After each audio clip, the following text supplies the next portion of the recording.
Little Miss Trouble by Roger Hargreaves. Here comes trouble, people used to say. And who do you think would come walking along? That's right, Little Miss Trouble. Oh, the trouble she caused. One morning she went to see Mr. Uppity. "Do you know what Mr. Small calls you behind your back?" she asked him. "No," replied Mr. Uppity. "What does Mr. Small call me behind my back?" Little Miss Trouble looked at him. "Fatty," she said. Now Mr. Uppity didn't like that. Not at all. Not one little bit. He went round immediately to see Mr. Small. "How dare you call me Fatty?" he shouted. "But," stammered Mr. Small, who never had called him Fatty. But nothing!" shouted Mr. Uppity. And he hit poor Mr. Small. Ouch! And gave him a black eye. Poor Mr. Small. Little Miss Trouble, who was hiding behind a tree, hugged herself with glee. "Oh, I do so like making trouble," she giggled to herself. Naughty girl. Little Miss Trouble went to see Mr. Clever. "Do you know what Mr. Small calls you behind your back?" she asked him. "No," replied Mr. Clever. "Tell me, what does Mr. Small call me behind my back?"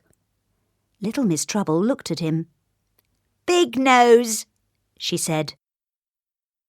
Now, Mr. Clever didn't like that very much either. Off he rushed. And when he found Mr. Small, without waiting for an explanation, he punched him. Hard. In the other eye. Poor Mr. Small. 2 black eyes for something he'd never done. "Oh, look at you!" Miss Trouble laughed when she saw him.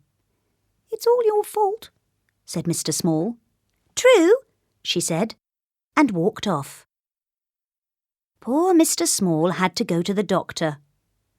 "Good heavens!" exclaimed Dr. Make-you-well when he saw him. "Whatever happened to you?" Mr. Small explained. "I think," Dr. Make-you-well said when he'd heard what Mr. Small had to tell him, "that something should be done about that little lady. What she needs is—" Then he stopped. And he chuckled. "That's it!" he laughed. "What's it?" asked Mr. Small. And Dr. Make-you-well whispered something to Mr. Small. Would you like to know what he whispered? Not telling you. It's a secret. That afternoon Mr. Small went to see Mr. Tickle. "Do you know what Miss Trouble calls you behind your back?" he asked. "No," said Mr. Tickle. "What does Miss Trouble call me behind my back?" Mr. Small looked at him. "Pudding face," he said. Then Mr. Small went to see Mr. Bump. "Do you know what Miss Trouble calls you behind your back?" he asked. "No," said Mr. Bump. "What does Miss Trouble call me behind my back?" Mr. Small looked at him.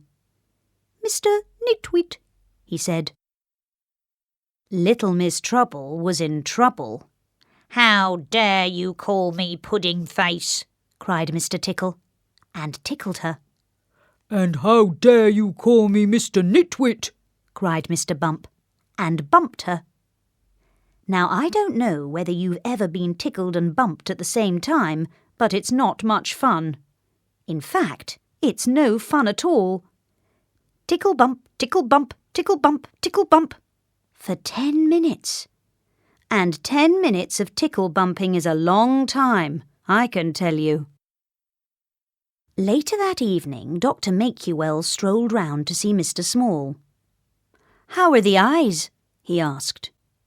"Oh, much better now, thank you," replied Mr. Small. "And did our little plan work?" asked the doctor. "It did indeed," grinned Mr. Small. "Shake," said Dr. Make-you-well, and they shook hands. Well, not quite hands.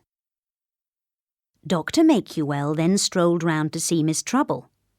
She was feeling very sorry for herself. "What's wrong with you?" he asked her. And she told him all about it. All about everything. Dr. Makewell looked at her. "Cheer up," he said. "You know what you've just had, don't you?" Little Miss Trouble shook her head. "A taste of your own medicine," he chuckled, and went home for supper.